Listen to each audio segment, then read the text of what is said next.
The complete works of Swami Vivekananda, Bhakti Yoga, Chapter 5, Qualifications of the Aspirant and the Teacher.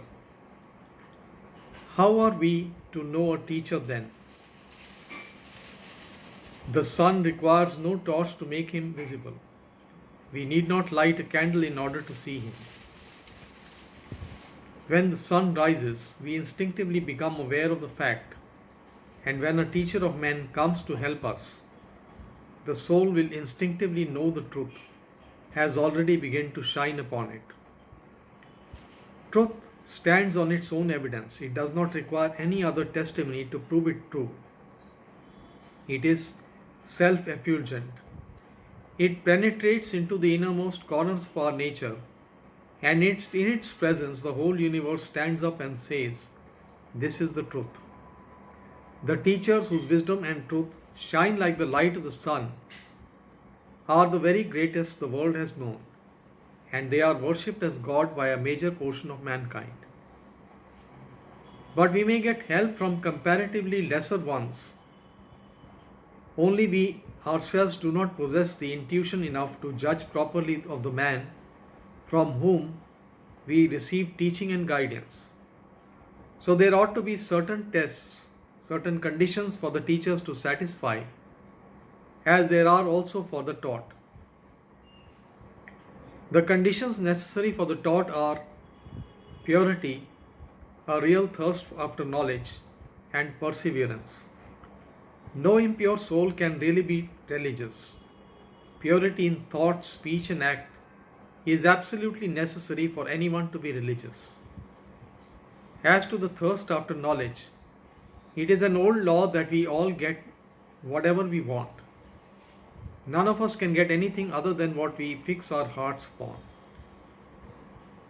To pant for religion truly is a very difficult thing, not at all as easy as we generally imagine. Hearing religious talks or reading religious books is no proof of yet real want felt in the heart. There must be a continuous struggle, a constant fight, an unremitting grappling with the lower nature, till the higher want is actually felt and the victory is achieved. It is not a question of 1 or 2 days, of years, or of lives. The struggle may have to go on for hundreds of lifetimes. The success sometimes may come immediately, but we may also be ready patiently in even for what may look like an infinite length of time. The student who sets out with such a spirit of perseverance will surely find success and realization at last. In regard to the teacher, we must see that he knows the spirit of the scriptures. The whole world reads Bibles, Vedas, and Qurans, but they are only words, syntax, etymology, philology, the dry bones of religion. The teacher who deals too much in words and allows the mind to be carried away by the force of words loses the spirit. It is the knowledge of the spirit of the scriptures alone that constitutes the true religious teacher. The network of the words of the scriptures is like a huge forest in which the human mind loses itself and finds no way out. The network of words is a big forest. It is the cause of the curious mind wandering around. The various methods of joining words, the various methods of speaking in beautiful language, the various methods of explaining for the disputations and the enjoyment of the learned, they do not conduce to the development of the spiritual perception. Those who employ such methods to impart religion to others are only desirous to show off their learning, so that the whole world may praise them as great scholars. You will find that no one of the great teachers of the world ever went into these various explanations of the text. There is with them no attempt at text torturing, no eternal playing upon the meaning of the words and their roots. Yet they nobly taught, while others who have nothing to teach have taken up a word sometimes and written a 3-volume book on its origin. On the man who used to eat first, on what that man was accustomed to eat, and how long he slept, and so on. Bhagavan Ramakrishna used to tell a story of some men who went to a mango orchard and busied themselves in counting the leaves, the twigs, and the branches, examining their color, comparing their size, and noting down almost everything most carefully, and then got up to start a learned discussion on each of these topics.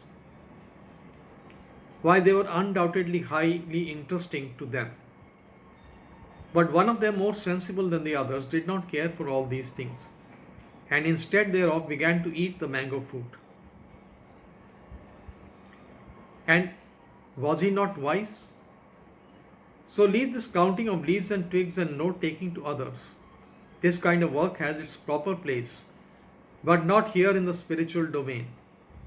You never see a strong spiritual man among the leaf counters. Religion, the highest aim and the highest glory of man, does not require so much labor. If you want to be a bhakta, it is not at all necessary for you to know whether Krishna was born in Mathura or in Vraj, what he was doing, or just the exact date on which he pronounced the teachings of the Gita. You only require to feel the craving for the beautiful lessons of duty and love in the Gita.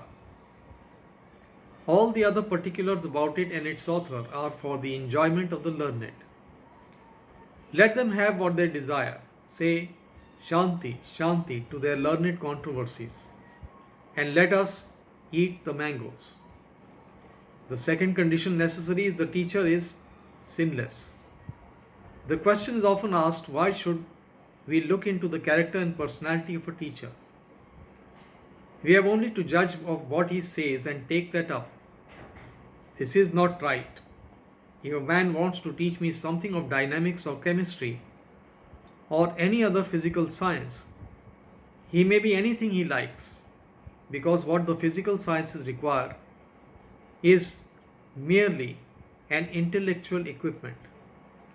But in the spiritual sciences, it is impossible from the first to the last that there can be any spiritual light in the soul that is impure. What religion can an impure man teach? The sine qua non of acquiring spiritual truth is for oneself or for imparting it to others is the purity of the heart and the soul. A vision of God or a glimpse of the beyond never comes until the soul is pure. Hence, with the teacher of religion, we must see first what he is and then what he says. He must be perfectly pure, and then alone come the value of his words, because he is only then the true transmitter. What can he transmit if he is not spiritual power in himself? There must be the worthy vibration of spirituality in the mind of the teacher, so that it may be sympathetically conveyed to the mind of the taught. The function of the teacher is indeed an affair of the transference of something, and not one of the mere stimulation of the existing intellectual or other faculties in the taught. Something real and appreciable as an influence comes from the teacher and goes to the taught. Therefore, the teacher must be pure. The third condition is in regard to the motive. The teacher must not teach with any ulterior selfish motive for money, name, or fame. His work must be simply out of love, out of pure love for mankind at large. The only medium through which spiritual force can be transmitted is love. Any selfish motive, such as the desire for gain or for name, will immediately destroy this conveying medium. God is love, and only he who has known God as love can be the teacher of godliness and God to man. When you see that in your teacher these conditions are all fulfilled, you are safe. If they are not, it is unsafe to allow yourselves to be taught by him. For there is a great danger that if he cannot convey goodness to your heart, he must convey wickedness. This danger must by all means be guarded against. He who is learned in the scriptures, sinless, unpolluted by lust, and is the greatest knowledge of knower of Brahman, is the real teacher. From what has been said, it naturally follows that we cannot be taught to love, appreciate, and assimilate religion everywhere and by everybody. The books in the running brooks, sermons in the stones, and good in everything is all very pure as a poetical figure. But nothing can impart to a man a single grain of truth unless he has the undeveloped germs of it in it himself. To whom do the stones and the brooks preach sermons? To the human soul, the lotus of whose inner shrine is already quick with life. And the life which causes the beautiful opening out of the lotus comes always from the good and wise teacher.